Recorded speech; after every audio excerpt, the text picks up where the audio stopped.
فضل الله به بعضكم على بعض للرجال نصيب مما اكتسبوا وللنساء نصيب مما اكتسبوا واسألوا الله من فضله إن الله كان بكل شيء عليما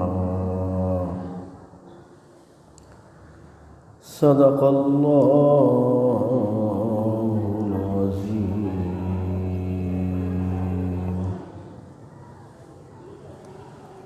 رب اشرح لي صدري ويسر لي أمري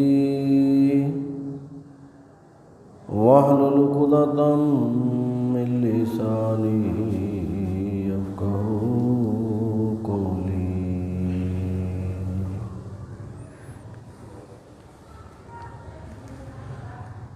اللہ تعالیٰ کی حمد و ثنا، رسول اکرم صلی اللہ علیہ وسلم پر درود و سلام کے بعد سورہ نساء کی جو آیت میں نے آپ کے سامنے تلاوت کی ہے اور انشاءاللہ اس سے متعلق اگلے رکوع کو بھی ہم پورا پڑھیں گے، جس میں اللہ تعالیٰ نے یہ بات فرمائی ہے وَلَا تَتَمَنَّوْا مَا فَضَّلَ اللَّهُ بِهِ بَعْضَكُمْ عَلَىٰ بَعْضٍ۔ اللہ تعالیٰ نے بعض انسانوں پر بعض کو جو فضیلت دے رکھی ہے اس کی تمنا نہ کرو، اس کی آرزو نہ کرو۔ للرجال نصیب مما اکتسبوا، مردوں کے لیے ان کا حصہ ہے جو انہوں نے کمائی کی، وللنساء نصیب مما اکتسبن، اور عورتوں کے لیے بھی ان کا حصہ ہے جو انہوں نے کمائی کی۔ وَاسْأَلُوا اللَّهَ مِنْ فَضْلِهِ، اور اللہ تعالیٰ سے اس کے فضل کا سوال کرتے رہو۔ ان اللہ کان بکل شیء علیما، کہ بے شک اللہ تعالیٰ ہر چیز کا علم رکھنے والا ہے۔ وَلِكُلِّ جَعَلْنَا مَوَالِيَ مِمَّا تَرَكَ الْوَالِدَانِ وَالْأَقْرَبُونَ، والدین اور رشتہ دار جو ترکہ، جو وراثت بھی چھوڑ کر جائیں تو ان میں سے ہر ایک کے ہم نے وارث مقرر کر دیے ہیں۔ والذین عقدت ایمانکم فاتوہم نصیبہم، اور اس کے علاوہ جن لوگوں سے تمہارا کوئی عہد معاہدہ ہو تو ان کو بھی ان کا حصہ دے دو۔ ان اللہ کان علی کل شیء شہیدا، بے شک اللہ تعالی ہر چیز کا مشاہدہ کرنے والا ہے، دیکھنے والا ہے۔ صدق اللہ العظیم۔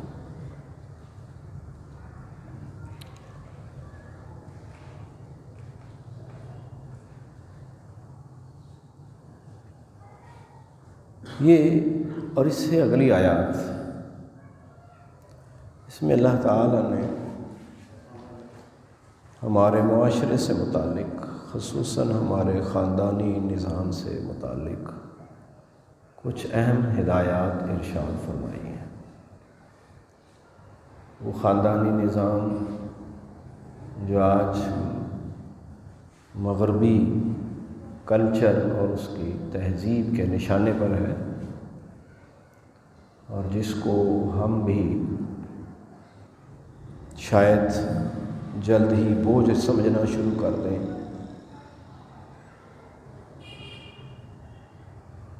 عورت کی آزادی کے نام پر، اس کے حقوق کے نام پر، اس کو مضبوط کرنے کے نام پر،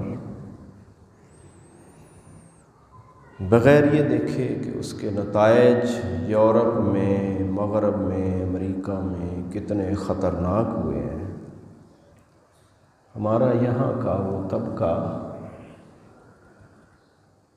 جو اسلام کو تو کسی طرح بھی پڑھنے کے لیے، اسٹڈی کرنے کے لیے تیار ہی نہیں ہے، اور یورپ سے جو بھی فیشن آ جائے تو اس کو اپنے لیے وحی الہی سے بھی زیادہ بڑھ کر سمجھتے ہیں، جبکہ وہ کلمہ گو بھی ہیں اور کبھی بھی اسلام کا انکار نہیں کریں گے، ان میں اتنی اخلاقی جرات ہی نہیں ہے۔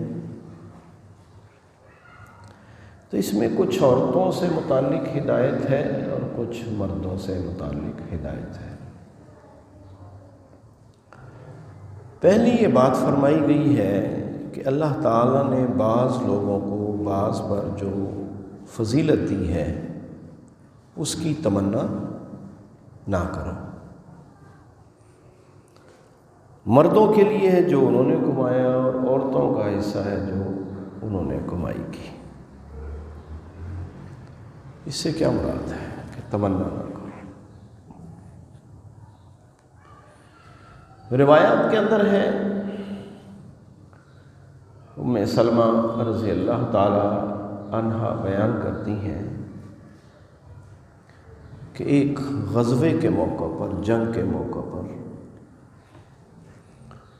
جب کہ اللہ کے رسول صلی اللہ علیہ وسلم نے غزوہ میں شرکت، جہاد میں شرکت کے فضائل بیان کیے، شہید کے مرتبے بیان کیے، تو کچھ عورتیں بھی حاضر ہوئیں اور انہوں نے کہا کہ ہمیں بھی جہاد میں جانے کی اجازت دیں۔ تو حضور صلی اللہ علیہ وسلم نے فرمایا کہ تمہارا اپنے خاندوں کے بچوں کو سنبھالنا، گھر کی ذمہ داریوں کو پورا کرنا، اور تمہارے شوہر کا اپنی غیر موجودگی میں گھر کی طرف سے اطمینان ہونا، اگر تمہاری طرف سے یہ چیز حاصل ہوتی ہے تو تم اس جہاد میں ان کے ساتھ برابر کی شریک ہو۔ حضرت ام سلمہ فرماتی ہیں کہ جب ان کو اجازت نہیں ملی تو انہوں نے کہا کہ اے کاش ہم مرد ہوتی تو ہم بھی مردوں کی طرح دین کے دفاع میں ہر جگہ پیش ہوتی۔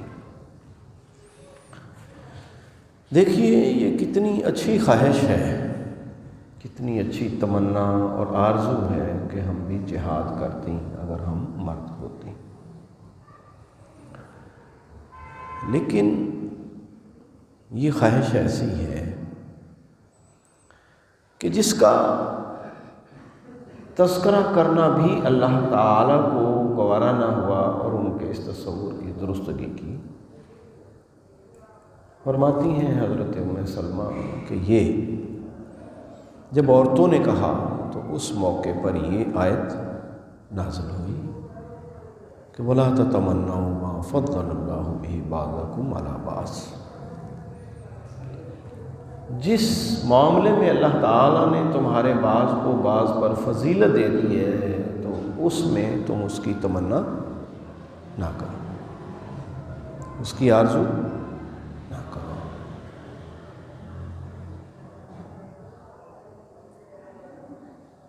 انسان کی آرزو کے دو معاملے ہیں۔ ایک معاملہ ہے اللہ تعالیٰ کی اس تخلیق کے بارے میں کہ جیسے کسی شخص کو امیر گھر میں پیدا کر دیا، کسی کو غریب میں، کسی کو عورت پیدا کر دیا، کسی کو مرد، کسی کو صحیح سلامت پیدا کر دیا اور کسی کو جسم کے کسی عیب اور معذوری کے ساتھ نابینا پیدا کر دیا، لنگڑا پیدا کر دیا، ہاتھوں سے محروم پیدا کر دیا، عقل و دماغ سے محروم پیدا کر دیا، کوئی بھی صورت ہو سکتی۔ تو اس معاملے میں تو یہ آرزو کرنا سرے سے ہی غلط ہے کہ یہ ایک اڑنا تو ہو سکتا ہے اور اس سے حاصل کچھ نہیں ہوگا، تو یہ ایک بالکل بیہودہ پریکٹس ہے۔ باقی رہ گئی کہ دنیا کے اندر کسی کو علم حاصل ہے تو اس کے علم جیسی خواہش کرنا، کسی کو دولت حاصل ہے تو اس کی دولت کی، کسی آدمی کو عزت حاصل ہے تو اس کی عزت کی حاصل ہے۔ تو اس معاملے میں اللہ کے رسول صلی اللہ علیہ وآلہ وسلم نے فرمایا کہ یہ رشک کرنا جائز نہیں ہے سوائے دو چیزوں کے۔ آپ نے اس کے لیے لفظ حسد کا بولا ہے، لیکن اس کو ہم نرم ترجمہ اپنی زبان میں رشک کریں گے، کیونکہ اس کا مفہوم یہی بنتا ہے۔ رشک کرنا سوائے دو چیزوں کے کسی کے معاملے میں یا حسد کرنا جائز نہیں ہے، تمنا کرنا۔ ایک یہ کہ اللہ تعالیٰ نے کسی کو علم دیا ہو اور آدمی بھی یہ خواہش کرے کاش اللہ تعالیٰ مجھے بھی یہ علم دے دے، اور ساتھ یہ کہ جس طرح یہ علم سکھا رہا ہے میں بھی لوگوں کو علم سکھاؤں۔ اس لیے یہ نہیں کہ علم کے ذریعے سے اپنی برتری قائم کروں۔ دوسرا، کسی کو اللہ تعالیٰ نے دولت دی ہو اور وہ رات دن خرچ کرنے والا ہو تو آدمی یہ خواہش کرے خرچ کرنے والے کے بارے میں کہ اگر اللہ تعالیٰ مجھے دے تو میں بھی ایسے ہی خرچ کروں۔ سینت سینت رکھنے کی تمنا نہیں، اس معاملے میں رشک نہیں کرنا۔ رشک اس معاملے میں کرنا کہ اللہ تعالیٰ اگر دے تو میں بھی اللہ کے راستے میں اس کو دن رات خرچ کروں۔ تو جو چیز پیدا کر دی گئی، تخلیق کر دی گئی، اس کے بارے میں تمنا کرنا تو سرے سے ہی غلط ہے۔ جیسے کوئی آدمی یہ کرے کہ مجھے چھوٹے قد کا کیوں پیدا کر دیا، مجھے لمبا کیوں نہیں پیدا کیا، میرا رنگ اگر گورا ہوتا تو کیا بات ہوتی، میری زبان میں اتنی بولنے کی صلاحیت ہوتی، تو بھائی اللہ تعالیٰ نے پیدا کیا۔ اسی طرح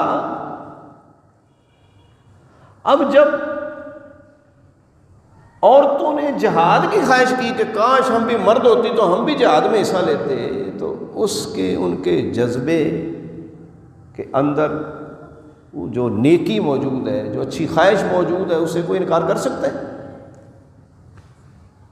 اس کے باوجود اللہ تعالیٰ نے فرمایا کہ مرد بننے کی خواہش نہ کرو، عورتیں مرد بننے کی خواہش نہ کریں اور مرد عورت بننے کی خواہش نہ کریں۔ اور جو ایسی خواہش رکھتا ہے وہ گویا کہ اللہ کی تخلیق پر، اللہ کی تقسیم پر، اللہ کی قسمت اور تقدیر پر وہ مطمئن نہیں ہے۔ گویا وہ اپنے آپ کو زیادہ انصاف والا سمجھتا ہے، زیادہ حکمت والا سمجھتا ہے کہ جو وہ چاہتا ہے ویسا ہوتا ہے۔ تو جو چیز ممکن ہی نہیں اس پر کڑنا، یہ تو ویسے ہی انسان کے لیے نقصان دہ، بجائے اس کے وہ اس پر ہی کڑتا رہے، بجائے اس کے وہ کچھ کام کرے، اپنی صلاحیت منوائے، اپنا علم منوائے، اپنی بھلائی منوائے، کوئی خیر کا کام کرے۔ تو آج کیا ہو رہا ہے؟ یہ جو کلچر کی مار ہے جو آج ہمیں دی جا رہی ہے، ہمارے میڈیا کے ذریعے، ہماری تعلیم کے ذریعے، ہمارے جلوسوں کے ذریعے، جو ابھی چند دن بعد 8 مارچ کو جو دنگا مشتی ہوگی ابھی آپ کے شہروں میں، عورت مارچ کے نام پر، یہ کیا ہے؟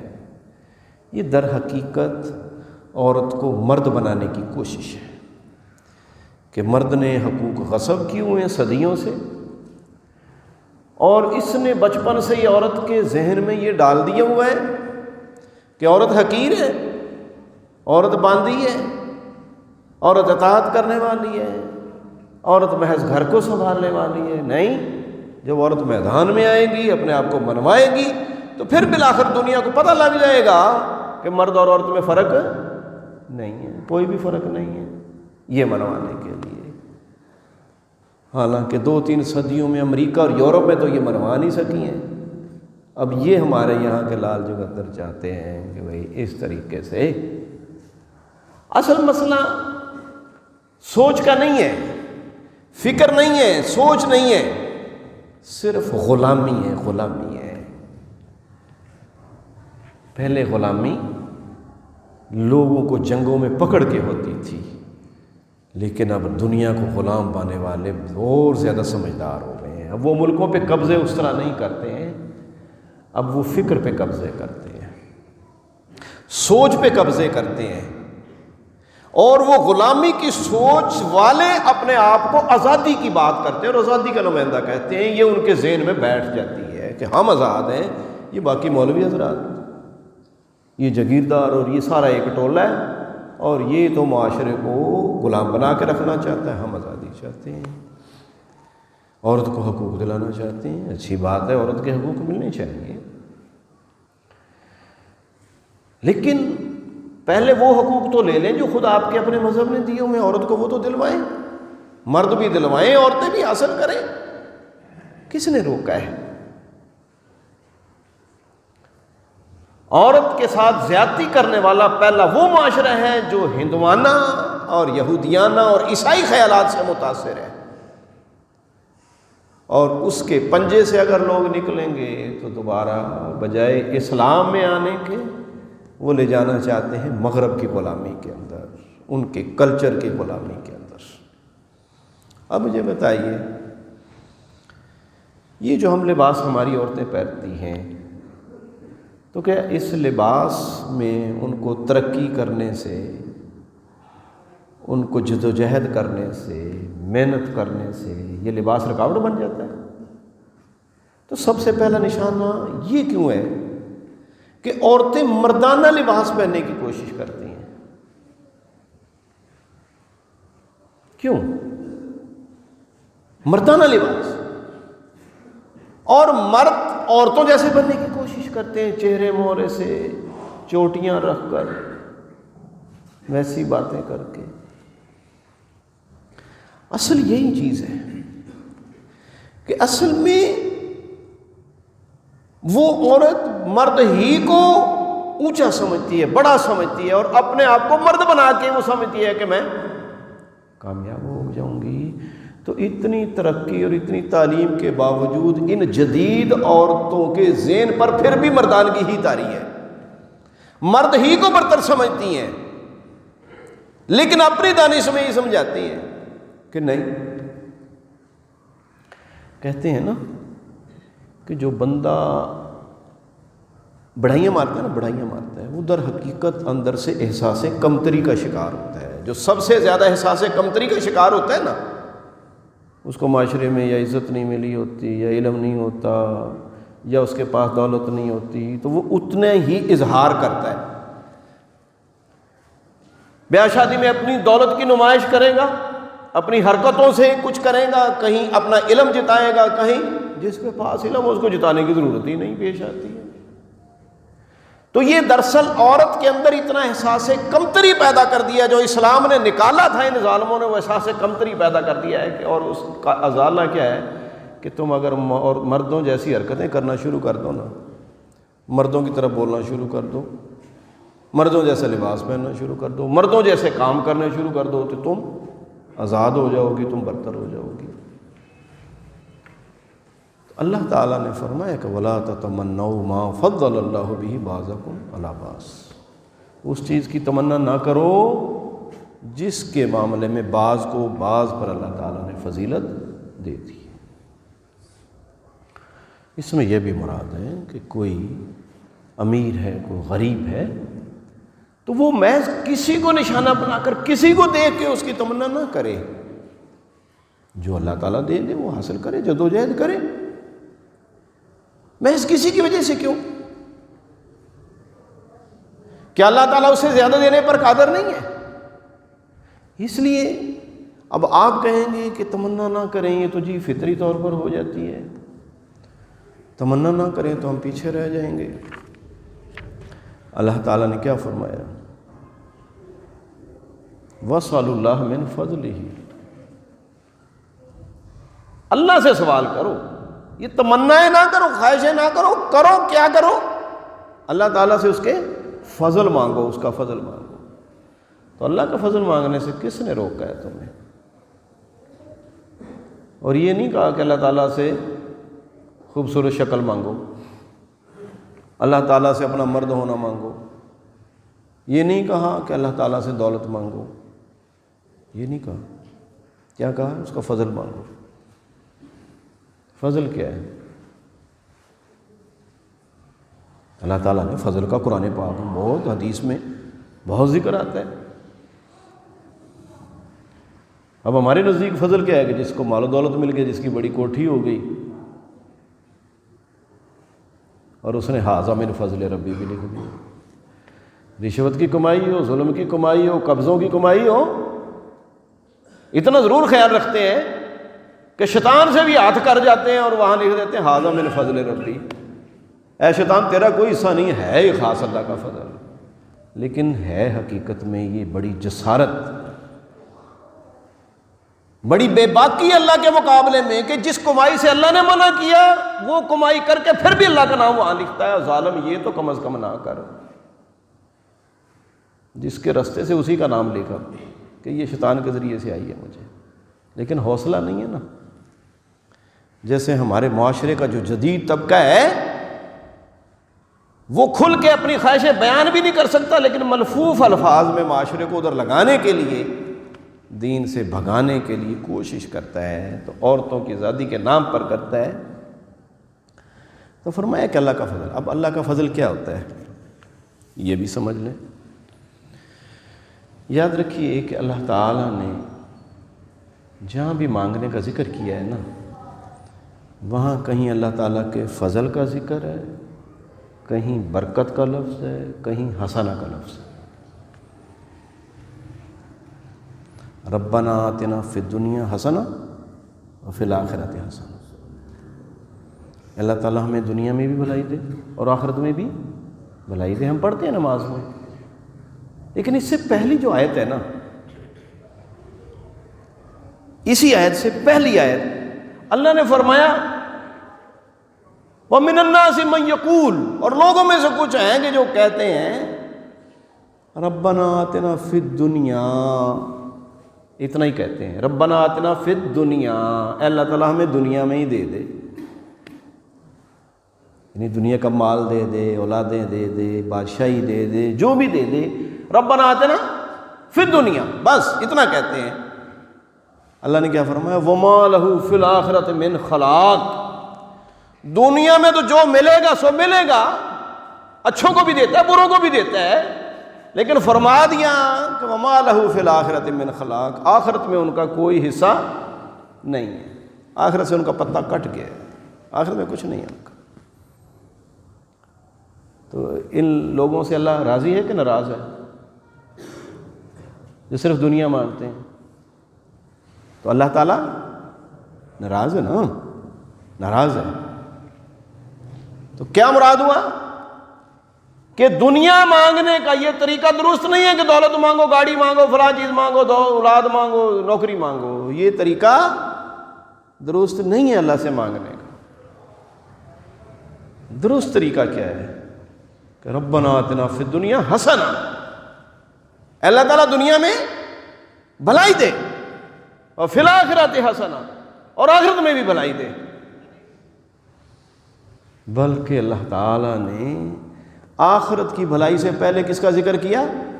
دنیا کی بھلائی مانگو پہلے، پھر آخرت کی۔ اللہ تعالیٰ جانتا ہے نا کہ بندہ بڑا جلد باز ہے، جس کو پنجابی میں کہتے ہیں نا کاڑا ہے، کاڑا ہے، اللہ نے کہا چلو کوئی نہیں، تیرے کال پن کا بھی خیال رکھ لینے ہاں، تو پہلے دنیا ہی مانگ، لیکن دنیا چ بھلائی مانگ، بھلائی مانگو، اور جس کو دنیا میں بھلائی مل جائے گی آخرت میں بھی بھلائی مل جائے گی انشاءاللہ۔ لیکن بھلائی سمجھنا، حسنہ سمجھنا ضروری ہے۔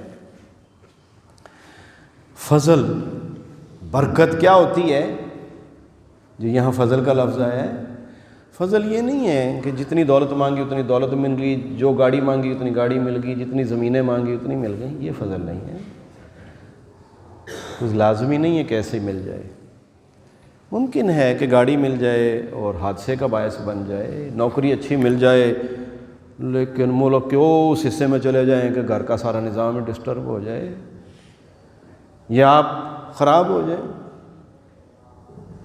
ہم تو کہتے ہیں اللہ تعالیٰ نے نوکری نہیں دی، میری بڑی پسندیدہ تھی، نہیں پتہ نہیں اس میں کتنی آزمائشیں تھیں آپ کے لیے، ممکن ہے۔ تو بھلائی صرف نوکری نہیں مانگنی، کیا مانگنا ہے؟ نوکری میں بھلائی مانگنی، صرف دولت نہیں مانگنی، اللہ کا فضل مانگنا ہے۔ اولاد نہیں مانگنی، اولاد میں بھلائی مانگنی ہے۔ حضرت ابراہیم علیہ السلام نے یہ نہیں کہا تھا اللہ تعالیٰ مجھے بیٹا دے، کیا کہا تھا؟ ربی حبلی من الصالحین، اے اللہ تعالیٰ مجھے صالح اولاد عطا فرما، صالح اولاد عطا فرما۔ اور قرآن میں اس طرح کی اور بہت ساری مثالیں ہیں۔ ایک نبی نے کہا تھا کہ مجھے اولاد عطا فرما جو میرے اس مشن کی وارث بن جائے، یہ نہیں کہ میری دولت کی وارث بن جائے، میرے اس مشن کی وارث بن جائے، جو اللہ کی طرف بلانے کا مشن ہے۔ تو فضل یہ ہے بھائی کہ اللہ تعالیٰ آپ کو گاڑی دے، اس میں بھی بھلائی ہو، بیوی دے، اس میں بھی بھلائی ہو، اس کے حسن میں بھی بھلائی ہو، اس کا حسن نہ ہو اس میں بھی بھلائی ہو سکتی ہے۔ بیوی اچھی مل جائے یہ بھلائی ہے۔ اوروں کی بیویاں روزانہ 500 روپے آپ اپنے میک اپ پہ ہی خرچ کر دیں اور مہینے بعد بال سٹریٹ کرانے پہ 10,000 روپیہ خرچ کر دیں، 20,000 خرچ کر دیں۔ اور ایسی بھی بیویاں ہیں کہ جو مہینے بعد بھی کوئی 10-20 روپے میں کام چلا لیں۔ یہ تو ہزاروں لاکھوں اولادیں اڑا دیں، چھپ کے اڑا دیں، سامنے اڑا دیں، لیکن ایسی اولادیں بھی ہیں کہ جو اس کو بچا کے رکھتی ہیں۔ تو یہ ممکن ہے۔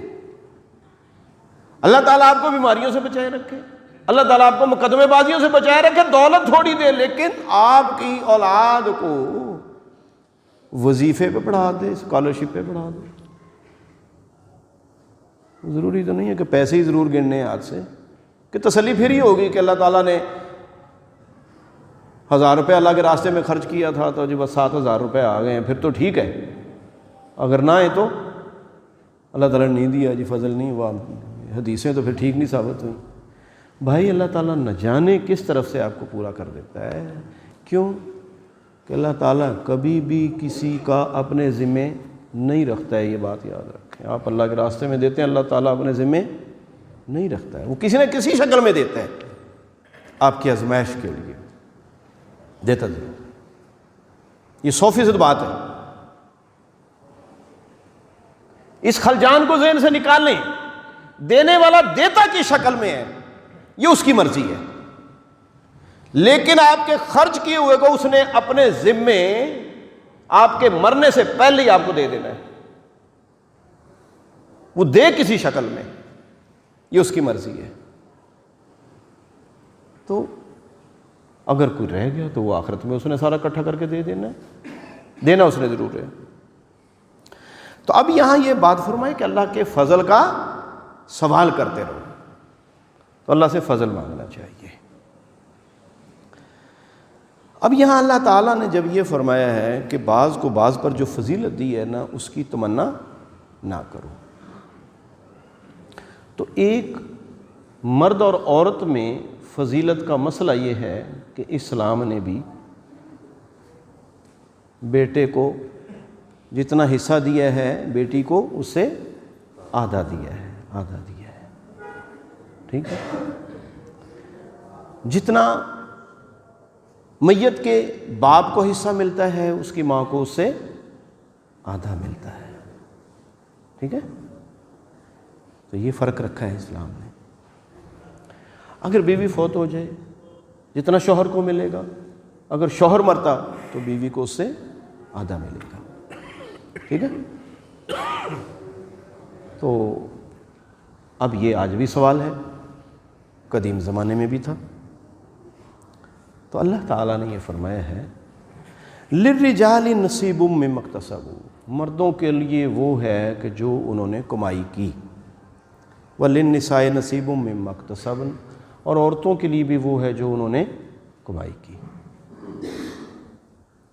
مرد کو یہ حق نہیں ہے کہ وہ بہن کی کمائی پہ قبضہ کر لے کہ تیرا کیا حق ہے، اور بہن کو یہ حق نہیں ہے کہ جو بھائی نے کمائی کی ہے اس پر قبضہ کر لے۔ شوہر کو حق نہیں ہے کہ بیوی کی کمائی پہ قبضہ کرے، بیوی کو حق نہیں ہے کہ شوہر کی کمائی پہ قبضہ کرے۔ اللہ تعالیٰ نے فرما دیا جس نے جو کمائی کی ہے نا وہ اس کے لیے ہے، وہ اپنی مرضی سے دے یا نہ دے، وہ اس کا حق ہے۔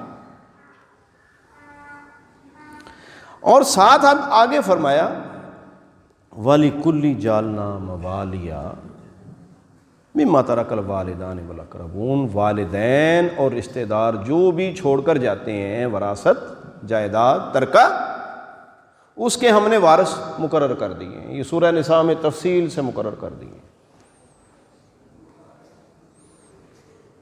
اور یاد رکھیے کہ قرآن پاک میں نماز کی تفصیلات نہیں ہے ذکر، زکوٰۃ کی کوئی تفصیل ذکر نہیں ہے، روزہ صرف ایک رکوع میں ذکر ہوا ہے اور کہیں پورے قرآن میں روزے کا ذکر نہیں ہے، اس کی کوئی تفصیلات ذکر نہیں کی۔ جانتے ہیں نا، یہ چیزیں سمجھا کریں۔ ہم تو نماز روزہ نماز روزہ نماز روزہ یہ سب کچھ سمجھتے ہیں نا، لیکن اللہ تعالیٰ اور بھی دین سکھاتا ہے۔ اللہ تعالیٰ نے نماز کی، روزے کی، حج کی، زکوٰۃ کی کوئی بہت زیادہ تفصیلات ذکر نہیں کی، وہ اللہ نے اپنے رسول کے ذمے سے چھوڑ دیں کہ جو وہ سکھا دیں وہ سیکھ لو۔ لیکن اللہ تعالیٰ نے دو معاملات میں بڑی تفصیل سے ذکر کیے ہیں، ایک طلاق کا مسئلہ اور دوسرے وراثت کی تقسیم کا مسئلہ۔ وہ خود اللہ تعالیٰ نے جس نے قانون دینا تھا اس نے خود اپنی کتاب میں اور تفصیل سے ذکر کیا ہے۔ طلاق کی کیا کیا شکلیں ہوں گی، کس کس نوعیت میں کیا احکام ہوں گے، کیسے عدت ہوگی، کیسے مہر کا تعین ہوگا، کن کن شکلوں میں، ساری چیزیں بتا دیں۔ اور ایسے ہی وراثت کے بھی۔ لیکن نہ ہم طلاق میں ان تعلیمات کو ملحوظ رکھتے ہیں، جب طلاق دیتے ہیں تو آپ سے باہر ہو کے سارا غلط کام کرتے ہیں، اور نہ وراثت کے معاملے میں اللہ کے احکام ماننے کے لیے تیار ہیں جو کہ اللہ تعالیٰ نے تفصیل سے دیے ہیں۔ اب اللہ تعالیٰ نے تو یہ فرمایا جو والدین اور اقربون چھوڑ جائیں ان کے ہم نے حصے بعد والوں کے مقرر کر دیے ہیں۔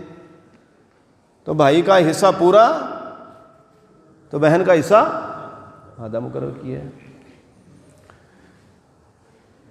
تو بہن بھی اللہ کی مخلوق ہے کہ نہیں ہے؟ اگر مرنے والے کا بیٹا اللہ کی مخلوق ہے اور اس کو خرچوں کی ضرورت ہے، اس کو زمینوں کی ضرورت ہے، اس کو مکانوں کی ضرورت ہے، تو بہن کو بھی ضرورت ہے کہ نہیں ہے؟ اس کو اللہ نے مقرر بھی آدھا کیا، لیکن بھائی آدھا بھی دینے کے لیے تیار نہیں ہے، آدھا بھی دینے کے لیے تیار نہیں ہے۔ مرنے والے حاجی صاحب بھی دینے کے لیے تیار نہیں ہیں، قبر میں پاؤں پہنچے ہوئے ہیں، اور مرتے مرتے اپنے بیٹوں کے نام سارا کچھ کرا جاتے ہیں، بیٹیوں کو محروم کر جاتے ہیں۔ حاجی صاحب نے کئی حج بھی کیے ہوئے ہیں، تسبیح بھی چلاتے ہیں، اور پورا محلہ اور پورا علاقہ جو ہے ان کی بڑی تعظیم و تکریم کرتا ہے۔ حاجی صاحب بڑے نیک پارسا آدمی ہیں جی، ماشاءاللہ، اللہ اللہ ہی کرتے ہیں بس۔ تو یہاں اللہ کہاں چلا گیا بھائی؟ پھر پیچھے اولاد ہے، اولاد نہیں دیتی، کھم ٹھوک کے کھڑی ہو جاتی ہے۔ اور جو شریف ہیں وہ ذرا یہ کہہ دیتے ہیں کہ بہن نے جی خوشی سے دے دیا ہمیں. بس جی بہن کہنے لگی وہ ویرا میں کی لے کے کرنا ہے. کیوں بھائی؟ بہن کو آپ کپڑے لا کے دیتے تو وہ نہیں لیتی ہے, بہن کو زیور بنا کے دے نہیں لیتی ہے, لیتی ہے. اور جی وہ خوشی سے دے رہی ہے. چلیں جی, اگر اس کو خوشی چڑھی ہے تو کبھی کسی مرد کو بھی چڑھنی چاہیے, بھائی کو بھی تو چڑھنی چاہیے نا. کبھی آج تک کوئی مثال سنی ہو آپ نے, کسی بھائی نے کہا وہ کہ بہن میرے ماشاءاللہ بچے بڑے برسر روزگار ہیں, ماشاءاللہ ان کی فیکٹریاں چلتی ہیں یا ان کی زمینیں ہیں یا بڑا کچھ ہے, تو یہ سارا کچھ آپ لے لیں, جو والد صاحب چھوڑ کے گئے ہیں سارا ہی آپ لے لیں. ایسا کبھی نہیں ہوتا ہے, کوئی ایک مثال نہیں ہے. کیوں نہیں ہے؟ اور بہن کیوں خوشی سے دیتی ہے؟ اس کی وجہ خوشی نہیں ہے, اس کی وجہ وہ معاشرتی پریشر ہے جو ہندوانہ کلچر میں, جاگیردارانہ کلچر میں پیدا کیا گیا ہے. اس کا ذمہ دار اسلام نہیں ہے, جاگیرداری نظام ہے جہاں بچیوں کے نکاح جو ہے قرآن سے کرائے جاتے ہیں. سندھ کے اندر بڑے بڑے جاگیردار, وہ جی قرآن سے نکاح ہو گیا, ماشاءاللہ کیا آڑ لی ہے مقدس نام کی, کیا جسارت ہے اللہ کے مقابلے کے اندر کہ اللہ ہی کے حکم کو توڑنا اور جاگیرداری بچانے کے لیے اللہ کے حکم کو توڑ کر اللہ کے قرآن سے منسوب کر دینا. جی قرآن سے نکاح ہو گیا جی. اس بچی پر بھی ظلم اور ان تعلیمات کے اوپر بھی ظلم. تو خوشی سے نہیں دیتی ہے, آپ دے کے دیکھ لیں, پھر 5 سال بعد مطالبہ کریں, چلیں جی اب خوشی ہے تو دے دیں مجھے, پھر بہن دے گی, کسی نے نہیں واپس کرنا. تو اللہ تعالیٰ نے یہ مقرر حصے کر دیے. اور یاد رکھیے, ہم جو مذہبی لوگ ہیں, دین سے تعلق رکھنے والے لوگ ہیں, اگر ہم ان عورتوں کو حقوق دینے کے لیے آگے نہیں نہ آئیں گے, آگے نہیں کھڑے ہوں گے, ان بچیوں کو محروم رکھیں گے اور ان کا حق نہیں دیں گے, شادی کے اندر جو اس کی رضامندی کا حق ہے وہ نہیں دیں گے, ان کی تعلیم کا صحیح حق ہے وہ نہیں دیں گے, اور ان کا وراثت میں جو حق اسلام نے دیا ہے وہ نہیں دیں گے, تو پھر اس کو دلوانے کے لیے کوئی گماشتیاں آئیں گی سامنے, گماشتیاں, اور وہ ساری آپ کی بچیوں کو بے وقوف بنائیں گی کہ یہ سارے مذہبی لوگ اور جاگیردار لوگ یہ سارے ایک ہیں, اور ہم تمہارے حقوق دلائیں گے. اور حقوق کیا دلائیں گے کہ گھروں سے نکال کے سڑکوں پہ کھڑا کر دیں, ایئرپورٹوں پہ کھڑا کر دیں, چوراہوں پہ کھڑا کر دیں, زینت بنا کے, ریسیپشنسٹ بنا کے, ایئر ہوسٹس بنا کے تمہیں خوش کر دیں گے کہ آزادی مل گئی. اور وہاں اس بیچاری کے مقدر میں کیا ہوگا, کس کس نے بد نظروں سے گھورنا ہے, کس کس نے اس پہ آوازیں کسنے ہیں, کس کس نے اسے دعوت گناہ دینی ہے, کس نے اس کے دل کو کتنی بار چھلنی کرنا ہے. تو اس کا ذمہ دار کون ہوگا؟ اس کا ذمہ دار جہاں وہ گماشتے ہوں گے وہاں مسجد و محراب و ممبر سے بولنے والا مولوی بھی ہوگا, وہاں محلے کے اندر رہنے والا حاجی صاحب بھی ہوگا کہ جس نے عورت کا حق اس سے چھینا ہوا ہے اور نہیں دینے کے لیے تیار ہے. یہ بھی اتنا ہی ذمہ دار ہے جتنا وہ غلط کار لوگ ذمہ دار ہیں کہ ہم اسلام کے اس پہلو کو لوگوں کو نہیں پیش کرتے ہیں, نہیں بتاتے ہیں. تو آج پہلا سبق ہم نے یہ سیکھا ہے کہ جو اللہ تعالیٰ نے دیا ہے اس پر قناعت کریں اور دوسروں جیسے بننے کی تمنا نہ کریں. مرد عورتیں نہ بنیں, عورتیں مرد بننے کی کوشش نہ کریں, یہ تمنا ٹپکتی ہے. ہاں البتہ اللہ سے اس کے فضل کا سوال کریں, اور اس کا فضل بے حساب ہے, بے حساب ہے, اس سے فضل مانگے, لوگوں کو اپنے سامنے معیار نہ بنائیں. اور دوسری یہ ہے کہ اللہ تعالیٰ نے جو حصے مقرر کیے ہیں جائیدادوں میں, وراثتوں میں, کھلے دل سے ان کو قبول کریں, کھلے دل سے دیں. اللہ تعالیٰ آپ کو اس سے کہیں زیادہ دے دے گا جو وراثت میں دوسروں کا حق لینے کی تمنا کے ذریعے سے کریں گے. اللہ عمل کی توفیق نصیب فرمائے. وآخر دعوانا الحمدللہ.